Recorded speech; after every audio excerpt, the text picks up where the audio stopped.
السلام علیکم ورحمۃ اللہ وبرکاتہ. لا حول ولا قوة الا باللہ العلی العظیم. بسم اللہ الرحمن الرحیم. الحمد للہ رب العالمین والصلاة والسلام علی سیدنا مولانا القاسم المصطفى محمد.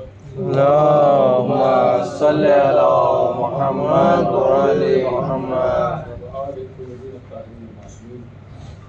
اما بعد، بسم اللہ الرحمن الرحیم. ان الدین عند اللہ الاسلام. اللهم صل على محمد وعلى محمد.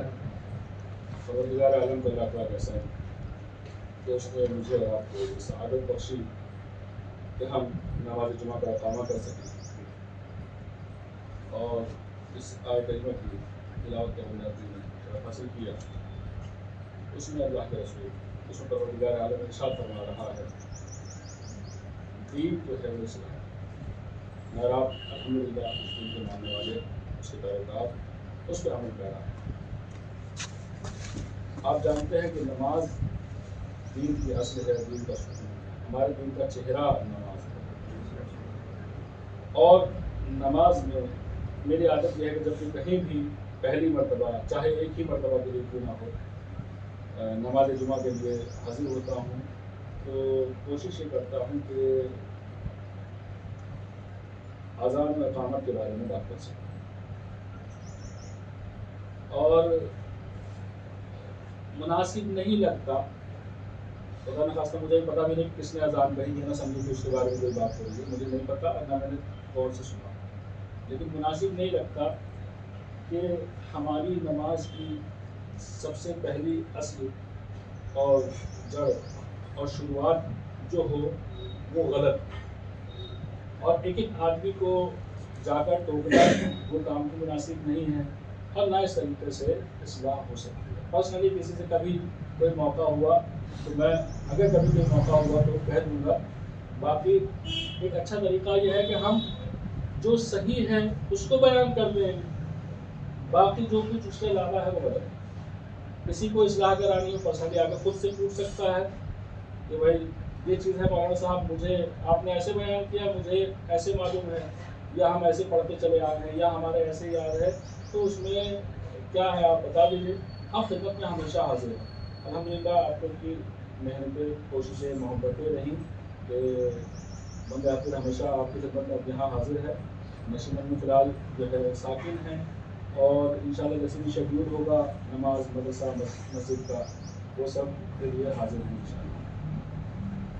اذان جو شروع ہوتی ہے وہ لفظ اللہ اکبر سے شروع ہوتی ہے. اللہ اکبر 4 مرتبہ آپ کہیں گے اللہ اکبر، اللہ اکبر. کاف صاف جو ہے، بالکل صاف جو ہے ادا ہونا چاہیے. 4 مرتبہ آپ نے اذان کو اللہ اکبر. اس کے بعد کہتے ہیں اشہد اللہ الہ الا اللہ. اشہد اللہ الہ الا اللہ. کسی کو اگر ابھی بھی کوئی ڈاؤٹ ہو بیچ میں بھی پوچھ سکتا ہے. اشہد اللہ الہ الا اللہ. اس کے بعد تیسرا جملہ آتا ہے اشہد ان محمد رسول اللہ صلی اللہ علیہ وسلم. اللهم صل على محمد وعلى محمد. بعض مرتبہ کلمے سے لوگ کنفیوژن ہوتا ہے کہ جناب وہاں لا الہ الا اللہ پڑھا، پھر محمد رسول اللہ پڑھا آپ نے، تو وہاں تو محمد رسول اللہ ہے. بھائی وہ کلمہ ہے، یہ اذان ہے، وہ ایک الگ چیز ہے، یہ ایک الگ چیز ہے. یہاں پہ عربی زبان کے لفظ انا انا داخل ہو رہا ہے، اور وہاں پہ نہیں ہو رہا. اب میں آپ کو گرامر پڑھاؤں وہ ضرورت نہیں ہے. ویسے سمجھیے کلمہ الگ چیز ہے، جو کلمے میں ہے وہ سب یہاں نہیں ہے. اس میں اعراب یہاں بدل جاتے ہیں، دوسری چیزیں بھی آتی ہیں. اشہد ان محمد رسول اللہ. کوئی محمد رسول اللہ کہتا ہے تو اذان اس نے غلط کہی، یعنی صحیح اذان کا جو اسے فائدہ حاصل ہونے والا تھا وہ اسے نہیں ہوا. نماز اس کے بعد پڑھ لے وہ ہو جائے، کوئی مسئلہ نہیں ہے. نماز میں نماز ایک الگ چیز ہے، لیکن صحیح اذان کو اس نے ادا نہیں کیا. اشہد ان محمد رسول اللہ 2 مرتبہ. پھر کہیں گے اشہد ان امیر المؤمنین و امام المتقین علی ولی اللہ، علی ولی اللہ، ولی اللہ، علی ولی اللہ، نہ کہیں علی ولی اللہ۔ علی ولی اللہ اذان میں نہیں ہے، وہ اقام اس میں آتا ہے، کلمے کے اندر آتا ہے، کلمہ الگ چیز ہے۔ اشہد ان امیر المؤمنین و امام المتقین علی ولی اللہ و وصیو، یہاں پہ بعض لوگ وا وصیو کر دیتے ہیں، وہ بھی غلط ہے۔ بعض لوگ وا ہی چھوڑ دیتے ہیں، صرف وصیو کہتے ہیں۔ وا وصیو رسول اللہ و خلیفتہ بلا فصل، و خلیفتہ بلا فصل، یہاں پر بھی عام طور پہ لوگوں سے غلطی ہوتی ہے، وہ خلیفتہ کہہ دیتے ہیں، کیا کہتے ہیں؟ وہ خلیفتہ بلا فصل، جو کہ غلط ہے۔ وہ خلیفتہ بلا فصل، اس کے ایک آخر میں لام بھی موجود ہے، لکھا جاتا ہے وہ خلیفتہ بلا فصل، لیکن چونکہ عربی میں سائلنٹ ہو جاتا ہے تو وہ خلیفتہ بلا فصل پڑھا جائے گا۔ پھر کہا حی علی الصلاح، حی علی الصلاح۔ دیکھیے ہے جو ہے عربی زبان میں دو طرح کی ہے، ایک وہ گول والی لکھی ہوتی ہے، ایک ہے وہ جیم کی بہن ہوتی ہے۔ تو یہاں پر جو ہے وہ ہا ہے، ہا جو حلق سے ادا ہو، نارمل جب ہم ہا بولیں گے وہ حلق سے ادا نہیں ہوگی، اس میں آپ کے حلق کے اوپر بالکل بھی احساس نہیں ہوگا، لیکن جب آپ حی حی الحمدللہ الحمدللہ حی علی الصلاح کہیں گے تو آپ کو ہا کا جو ہے گلے میں احساس ہوگا، اور اگر نہیں ہو رہا تو آپ حی علی الصلاح کہہ رہے ہیں، جو کہ غلط ہوگا، حی علی الصلاح۔ اس کے بعد اسی طریقے سے حی علی الفلاح، اسی جیم والی ہے کے ساتھ میں شروع ہے، اس کا آخر بھی جیم والی ہے کے ساتھ میں، حی علی الفلاح، حی علی الفلاح، فلاح، حی علی الفلاح، دو مرتبہ۔ حی علی خیر العمل، حی علی خیر العمل، حی علی خیر العمل۔ اس کے بعد اذان میں دو مرتبہ آپ اللہ اکبر دوبارہ دہرائیں گے، پھر دو مرتبہ لا الہ الا اللہ دہرائیں گے۔ اگر آپ اقامت میں ہیں تو حی علی خیر العمل کے بعد آپ جو ہے اس کے بعد میں آپ قد قامت الصلاح کیا دہرائیں گے؟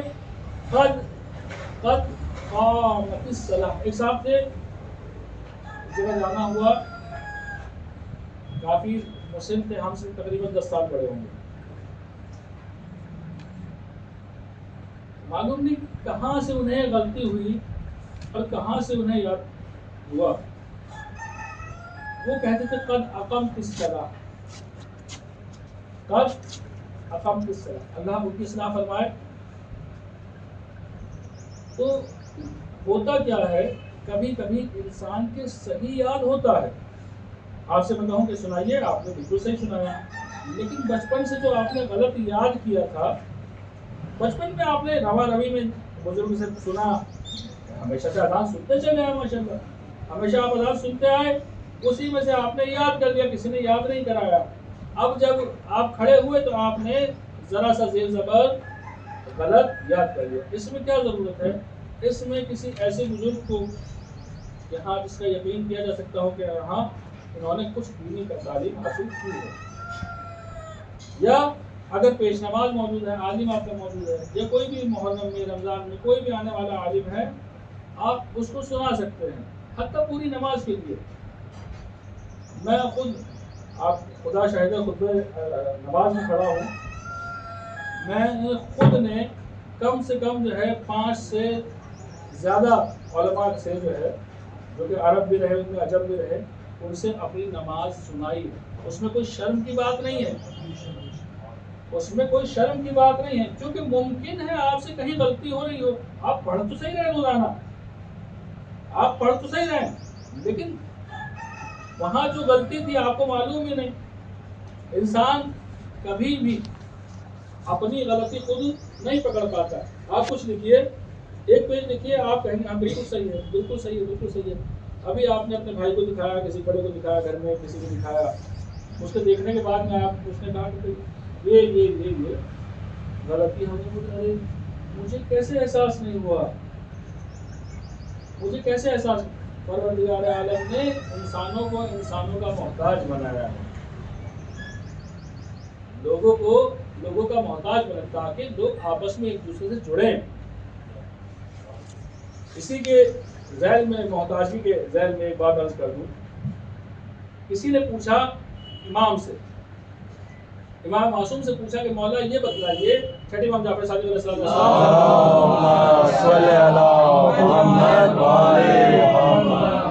کہا مولا یہ بتلائیے، پروردگار عالم جو ہمیں بعد میں یہ عقل و شعور دیتا ہے، یہ سمجھ دیتا ہے، یہ عقل دیتا ہے، تمیز دیتا ہے، تہذیب دیتا ہے، تو کیا یہ ہمیں پیدا ہونے کے ساتھ نہیں دے سکتا تھا؟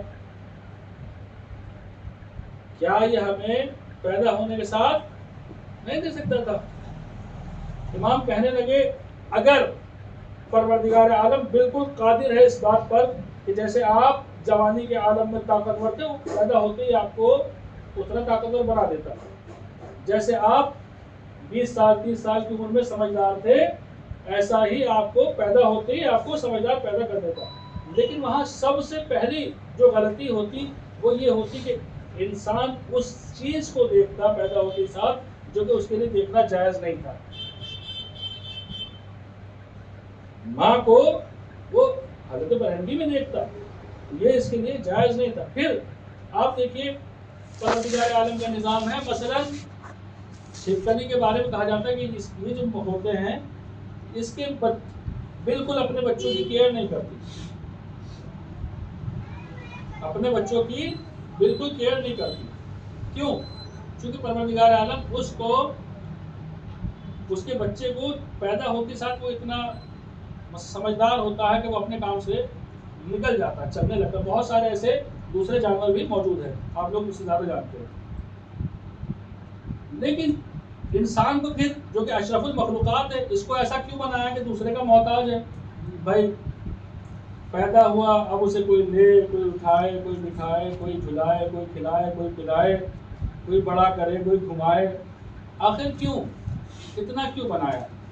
پروردگار عالم کی طرف سے جواب یہ آئے گا کہ دیکھیے یہ جو محبت ہوا کرتی ہے نا آپس میں ماں باپ سے، مثلا ہم اپنے گھروں کی بات کہیں کہ اگر کوئی عورت کہتی ہے کہ میں اتنی زحمت کرتی ہوں، بھائی وہ آپ کے پیروں میں جو جنت رکھی گئی ماں کے پیروں میں، وہ پروردگار عالم نے اسی لیے رکھی چونکہ جتنی زحمت یہ کرتی ہے اتنی اس انسان کے لیے دوسرا کوئی نہیں کرتا. جو لگاؤ پیدا ہوگا، آپ نے دیکھا ہوگا بعض مرتبہ ایسا ہوتا ہے کہ بعض بچے اپنے گھر سے دوسرے گھر میں پڑے، مثلا کسی کو خالہ نے پالا، ماموں نے پالا، نانا نے پالا، کسی نے پالا، تو انہیں اپنے ان اصل ماں باپ سے زیادہ اس پرورش کرنے والے ماں باپ سے زیادہ محبت ہوتی ہے. اور اگر کہیں یہ پرورش ہوتی ہی نہیں تو کیا آپ پہ میرا حق، اولاد پہ باپ کا حق، کیا باپ پہ اولاد کا حق؟ کسی کا کوئی حق نہیں ہوتا. لہذا پروردگار عالم نے انسانی زندگی کو اس طریقے سے بنایا ہے کہ جب وہ آئے، محتاج آئے، لوگ اسے بڑا کریں، پرورش کریں، اسے پروان چڑھائے، اور تب جا کے جب وہ اس لائق ہو جائے تو ایک وقت میں پہنچنے کے بعد وہ خود بھی ان کے کام آ سکے. بسم اللہ الرحمن الرحیم. قل هو اللہ احد اللہ الصمد لم یلد ولم یولد ولم یکن له کفوا احد. اللهم صل على محمد وعلى محمد. اللهم صل على محمد وعلى محمد. اللهم صل على محمد وعلى محمد. اللهم صل على محمد وعلى محمد. لا حول ولا قوة إلا بالله العلي العظيم. بسم الله الرحمن الرحيم. الحمد لله الذي لا يبلغ مدحته القائل ولا يحصي نعمه العابدين ولا يعد حقه المجتهدون، فقد خلق بالقدرة ورشد الرياح برحمته والصلاة والسلام على سيدنا مولانا القاسم المصطفى محمد اللهم صل على محمد وعلى محمد. أما بعد إن الدين عند الله الإسلام. پروردگار عالم کے نزدیک اگر کوئی دین ہے تو دین اسلام ہے. دین اسلام ہمیں حکم دیتا ہے کہ جب مصلی عبادت پہ کھڑے ہو تو اس طریقے سے نماز و عبادات کو انجام دو کہ جیسے اہل بیت نے نماز و عبادات کو انجام دیا. انہی کی طرح خضوع و خشوع بھی ہونا چاہیے. انہی کی طرح ہماری اور آپ کی نماز درستگی بھی ہونی چاہیے. الحمدللہ خطبہ اول سے فارغ ہوئے. خطبہ ثانی میں آپ کی خدمت میں چند چیزیں عرض ہیں. پہلی چیز ہے یہ جو نیا ہفتہ ہمارا شروع ہونے والا ہے کل سے، کل 5 مارچ سے. اس مہینے میں ماہ شعبان کل سے شروع ہونے والا ہے اور آغاز ماہ شعبان کے ساتھ ہی ایک دعا جو دعائے شعبانیہ کے نام سے موجود ہے، جو کہ بہترین دعا ہے مجھ پر اور آپ پر، جو کہ بارگاہ رب العزت سے کچھ حاصل کرنا چاہتا ہے، جو اس سے کچھ لینا چاہتا ہے، جس کو کچھ ضرورت ہے، جو اس کی بارگاہ میں ناک رگڑنا چاہتا ہے. ہم سب پہ لازم ہے، ضروری ہے کہ ہم اس کی بارگاہ میں اس دعا کو پڑھیں. شہید مطہری اس مناجات کی توصیف کرتے ہوئے بیان فرماتے ہیں کہ یہ مناجات ائمہ کی سطح کی دعا ہے اور اس کی سطح بہت زیادہ بلند ہے. انسان جب اس دعا کو پڑھتا ہے سمجھتا ہے کہ اسلام میں راز و نیاز اور روح در حقیقت ہے کیا، اسلام کی روح در حقیقت ہے کیا. اس دعا میں عرفان اور خدا کے ساتھ عشق اور محبت اور غیر اللہ سے منقطع ہونے والی کے سوا کچھ نہیں ہے. مختصر یہ کہ مکمل طور پر معنویت اور روحانیت ہے اور اس کے سوا کچھ نہیں. صرف اور صرف اس دعا کا مقصد آپ کو بارگاہ رب العزت میں حاضر کر دینا ہے. انشاءاللہ اگلے جمعے میں اس دعا کے چند جملے میں آپ کی خدمت میں عرض کروں گا. ابھی چونکہ مہینہ بھی شروع نہیں ہوا اور صرف اس کی مناسبات اس ہفتے کی آپ کی خدمت میں عرض کرنا ہے. اس ہفتے کی جو مناسبتیں ہیں وہ ماہ شعبان کے آغاز کے ساتھ ایک روایت کے اعتبار سے جناب زینب کی ولادت 2 تاریخ میں ہوتی ہے. اس کے بعد کسی سے چھپا نہیں ہے 3 شعبان ولادت مولا حسین علیہ السلام.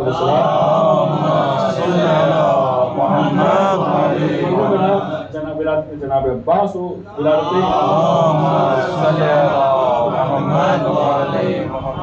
امام سجاد علیہ السلام.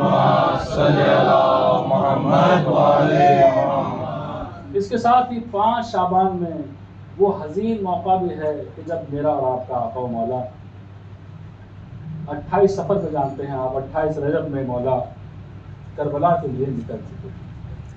آپ مکہ ابھی پہنچتے ہیں اور 5 شعبان وہ تاریخ ہے کہ جس میں امام جو ہے مکہ پہنچے. اس کے بعد آپ نے تقریباً بقرعید تک، بقرعید سے جانتے ہیں آپ لوگ، آج جو ہے ذی الحجہ تک آپ نے مکہ میں قیام کیا. پھر جب وہ وقت آیا کہ آپ کو وہاں سے رخصت ہونا پڑا، جانتے ہیں سب چیزیں الحمدللہ. اس کے بعد میں ایک جو دین کا اصل ہے وہ ہے مومن کو جو چاہتا ہے دین، وہ یہ چاہتا ہے کہ وہ ماحول سے، حالات سے واقف رہے. مومن کی شان یہ ہے کہ جہاں رہ رہا ہے، جو ہو رہا ہے، امیر المومنین علی بن ابی طالب علیہ السلام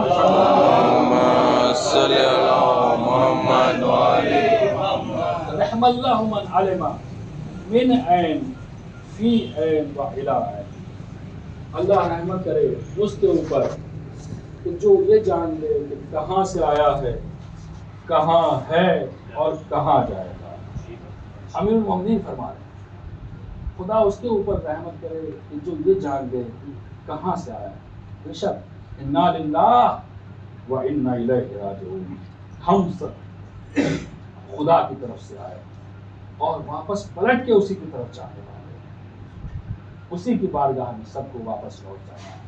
مٹی سے اٹھے گی خاک اور پھر خاک میں ہی مل جائے گی. ہم سب کو اس بات کو ہمیشہ نظر میں رکھنا ہے. یہ جملہ جو ہے یہ صرف اس وقت کے لیے نہیں ہے کہ کوئی مرا اور آپ نے پڑھ دیا، صرف اس وقت کے لیے نہیں ہے، بلکہ یہ ہمیشہ آپ کو یاد دلاتا ہے کہ سمجھ لو ابھی وقت ہے، ابھی وقت ہے. ابھی مومن قول کہ الناس نیام اذا ماتوا انتبہوا، لوگ سو رہے ہیں، بے ہوشی کے عالم میں ہیں، کچھ پتہ نہیں ہے، ان کو سمجھتے نہیں ہیں. اذا ماتوا انتبہوا، جب مریں گے تو آنکھیں کھلیں گی. یا اللہ اب کیسے ہوگا؟ جتنی ڈائری بھر رکھی ہے نا، کالی یا سفید، وہ خود جانے انسان. جتنی انسان کی کتاب بھری ہوئی ہے وہ سب اس کو ایک دم یاد آ جائے گی کہ ابھی تو میرا وہ باقی تھا، وہ باقی تھا، وہ باقی تھا، وہ باقی تھا. وہ سب انسان کے ذہن میں آ جائے گا جب پائے گا. اور پھر امام نے جو فرمایا جان لے کہ وہ کہاں سے آیا ہے، کہاں جائے گا اور کہاں ہے. آپ جانتے ہیں اس وقت یوکرین کا مسئلہ بے حد زیادہ اہم چل رہا ہے.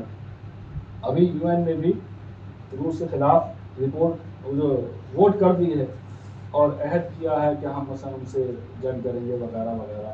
اب دیکھیے یہ کتنی گدا بھوکیاں ثابت ہوتی ہیں اور یا کیا ثابت ہوتا ہے. لیکن فی الحال یوکرین جو ہے اس کے لیے ایک آفت آئی. خیر ہم لوگ دین اسلام کے ماننے والے ہیں، ہم نہیں چاہتے بھلے ہی یہ وہ لوگ کیوں نہ ہوں کہ جنہوں نے 5,000 قیدیوں نے 5,000 لوگوں نے 2004 میں جب صدام کے اوپر عراق پہ حملہ ہوا تھا اور آ کر انہوں نے ان کے 5,000 آدمی یوکرین کے تھے کہ جو اس حملے میں شامل تھے، جنہوں نے 10 سال تک رہ کر وہاں پہ 10 لاکھ مسلمانوں کو، شیعوں کو قتل کیا. لیکن ہم اس سب سے کوئی واسطہ نہیں رکھتے. ہم دعا گو ہیں پروردگارہ اس جنگ کو ختم فرما اور مظلوموں کی آہ کو پہنچ. علامہ شہید امینی فرماتے ہیں، امین شہیدی فرماتے ہیں کہ یہ انہی مظلوموں کی آہیں ہیں کہ جو اب بدلہ لے رہی ہیں. نہ سمجھیے کہ اگر کسی کے آپ اوپر آپ نے ظلم کیا اور ابھی کچھ نہیں ہوا تو اللہ نے چھوڑ دیا. اللہ نے رسی ڈھیلی چھوڑی ہے. آج نہیں لے گا بدلہ. ابھی تم 30 سال کے جوان ہو، مضبوط ہو، لیکن جب تم 50 میں پہنچ جاؤ گے تمہیں خود ایک سہارے کی ضرورت ہوگی. پروردگار تب بدلہ لینے والا ہے. اور اگر یہاں نہ لیا تو وہ روز قیامت کے جب جوان سے جوان آدمی بھی کمزور ہوگا، اس میں طاقت نہ ہوگی ایک لفظ کہنے کی، اس وقت پروردگار عالم بدلہ لینے والا ہے. یوکرین کے بارے میں رہبر معظم نے فرمایا ہے کہ یوکرین پر حملہ امریکہ کی غلط پالیسیوں کا نتیجہ ہے. ہم کہیں بھی ہم جنگ روکے جانے کے خواہاں، ہم چاہتے ہیں کہ جنگ رک جائے. عرض کیا آپ سے دین جو کہتا ہے وہ یہی ہے. ہم نہیں چاہتے کہ جنگ ہو، کہ کوئی یتیم ہوگا، کوئی بیوہ ہوگی، کچھ بچے مریں گے، کچھ لوگ زخمی ہوں گے. ہم نہیں چاہتے. ہم دین اسلام کے ماننے والے ہیں.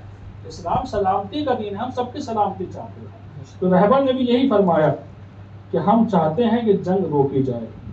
ابھی دوسری طرف لبنان میں الیکشن ہونے والا ہے. لبنان کے حسن نصر اللہ فرماتے ہیں کہ ہم بھی اپنے تمام کینڈیڈیٹس کو تیار کرتے ہیں اور ان کو کھڑا کرنے کی پوری کوشش کریں گے. اس کے بعد حسن نصر اللہ کا نعرہ ہے. دیکھیے کیا بہترین نعرہ ہے. دین جب دیندار ہوتا ہے نا، دیندار دین جب بھی کسی کو آگے کرے گا تو دیندار کو آگے کرے گا، چونکہ وہ اس کے جو نظریات ہوں گے وہ سب سے زیادہ الگ ہوں گے. حسن نصر اللہ فرماتے ہیں کہ حکومت اور حکام نعرہ ہے ان کا، حکومت اور حکام سب عوام کے خادم۔ کیا کبھی آپ کو ایسا محسوس ہوا کہ آپ کا کوئی راجنیتا آپ کا خادم ہے؟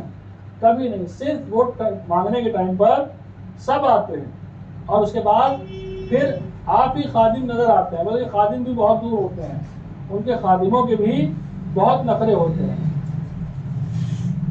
یہ دین ہے جو یہ سکھلا رہا ہے کہ دیکھو اگر تم کبھی حاکم بن جاؤ، اگر تم کبھی حاکم بن جاؤ تو اپنے آپ کو حاکم تسلیم مت کر لینا، حاکم مت سمجھ لینا، بلکہ یہ جان لینا کہ حکومت اور حکام سب عوام کے خادم ہوتے ہیں۔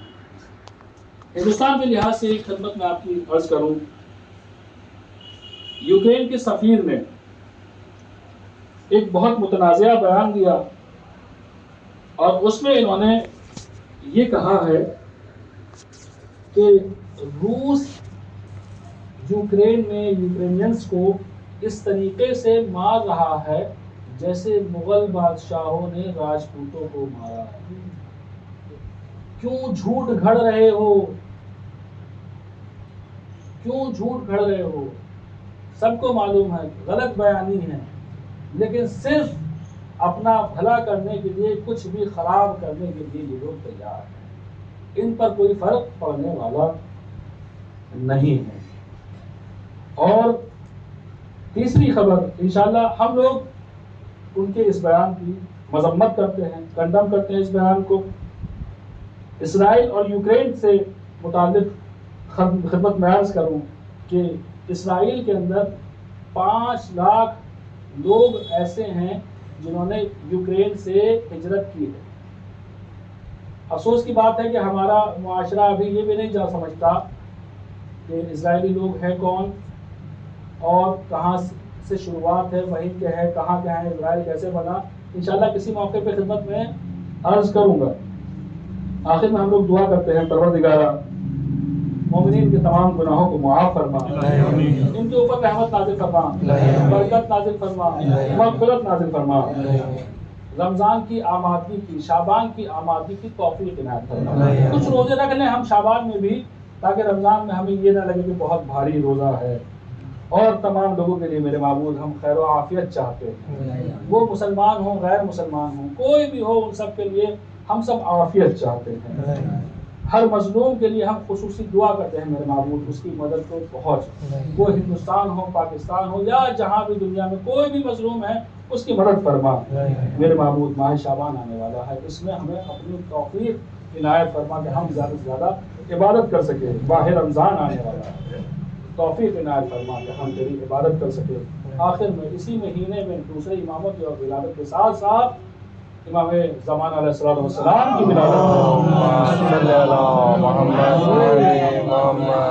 میرے معبود تیری بارگاہ میں دست بدعا ہے کہ ہمیں ان کے آوان و انصار میں شامل فرما، ہم ان کے ظہور کو دیکھ سکیں، جلد سے جلد ان کا ظہور فرما۔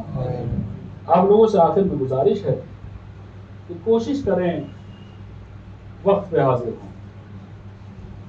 12:30 کا 12:31 کا آج اذان کا ٹائم تھا، اور اس کے بعد صرف 40 منٹ ہمارے پاس ہوتے ہیں کہ ہم خطبے کو اس میں پورا کر دیں اور نماز شروع کر سکیں۔ اگر 40 سے 41 منٹ ہم کرتے ہیں تو آپ یہ جان لیجیے 41-42 منٹ مثلا ہم کرتے ہیں، یہ جان لیجیے آپ نے جو نماز پڑھی اللہ اس کا ثواب دینے والا ہے، لیکن وہ نماز اپنے شرائط سے ہٹ گئی، جو اس کی ٹائمنگ تھی وہ ہٹ گئی۔ کیسا ہوگا نا، مثلا آپ یہ سمجھ لیجیے کہ جو آپ نے اتنی زحمت کی، آپ آئے بھی پہنچے بھی، اور یہ خطبہ جو ہوتا ہے یہ بھی 2 رکعت کا ثواب رکھتا ہے۔ تو کوشش کیجئے ہمیشہ اول وقت آپ آئیے اور جتنا ہو سکے خطبے میں شرکت کیجیے، شروع سے آئیے۔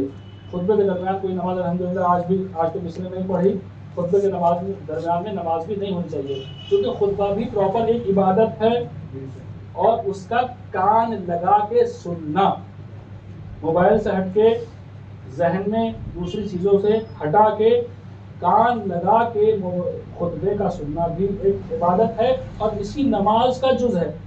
اگر آپ جان بوجھ کے اس کے بیچ میں موبائل اٹینڈ کر رہے ہیں یا کوئی اور کام کر رہے ہیں، بعض ہوتا ہے کہ معرفت سے دوری ہے اور کسی کچھ نہیں.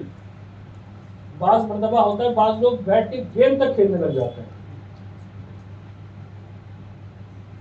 نماز مغرب اور عشاء کے درمیان میں بھی بعض جگہ انشاءاللہ کہ یہاں بھی جماعت ہو، بعض جگہ محسوس دیکھا جاتا ہے کہ بچے بیٹھ کے بیچ میں وہ گیم کھیل رہے ہیں. کہا کچھ کیجیے تو کیا کرو، کچھ ہی نہیں ہے، ابھی نماز شروع ہونے والی ہے. معرفت پہ معرفت ہی ہے. اس وقت میں آپ 4 رکعت نماز مستحب پڑھ سکتے ہیں، دوسری زیارتوں کی اس کی بہت ساری چیزیں پڑھ سکتے ہیں، قرآن پڑھ سکتے ہیں اور کچھ نہ صحیح. خیر بارگاہ رب العزت میں ہم سب کے گناہوں کی معافی چاہتے ہیں اور اس عمل کو قبولگی کی ضرورت سمجھتے ہیں اور اس سے دعا گو ہے کہ معمول ہمارے اس عمل کو قبول کرنا، گناہوں کو معاف کرنا. اللہم صلی وسلم وزد وبارک علی مولانا محمد رسول اللہ صلی اللہ اللہم صلی علی محمد وعلی محمد. پروردگارہ تجھے واسطہ محمد وعلی میرے معبود درود فرما امیر المومنین علی بن ابی طالب علیہ السلام. اللہم صلی علی محمد وعلی درود فرما محمد. جناب فاطمہ زہرا سلام اللہ علیہا. اللہم صلی علی محمد درود فرما وعلی امام حسن محمد. مجتبی علیہ السلام. اللہم صلی علی محمد. درود فرما امام حسین علیہ السلام پر. اللہم صلی علی میرے معبود محمد. درود فرما امام سجاد علیہ السلام پر. اللہم صلی میرے علی معبود درود محمد. رحمت فرما کاش امام محمد باقر علیہ السلام پر. اللہم صلی میرے علی معبود درود محمد. فرما شیخ امام جعفر صادق علیہ السلام پر. اللہم صلی علی میرے معبود درود محمد. فرما ساتھ امام موسیٰ کاظم علیہ السلام پر. اللہم صلی علی محمد وعلی میرے محمد. معبود درود فرما آٹھ امام علی رضا علیہ السلام پر. اللہم صلی علی میرے معبود محمد درود وعلی فرما محمد. امام محمد تقی علیہ السلام پر. اللہم صلی میرے علی معبود درود فرما 10 امام علی نقی علیہ السلام پر. اللہم صلی میرے علی معبود درود فرما محمد امام وعلی حسن عسکری محمد. علیہ السلام پر. اللہم صلی علی میرے معبود درود و ظہور فرما ہمارے امام زمان علیہ السلام کا اور ان پر درود و رحمت نازل فرما. بسم اللہ الرحمن الرحیم. قل هو اللہ احد اللہ الصمد لم یلد ولم یکن له کفوا احد. اللہم صلی علی محمد وعلی محمد.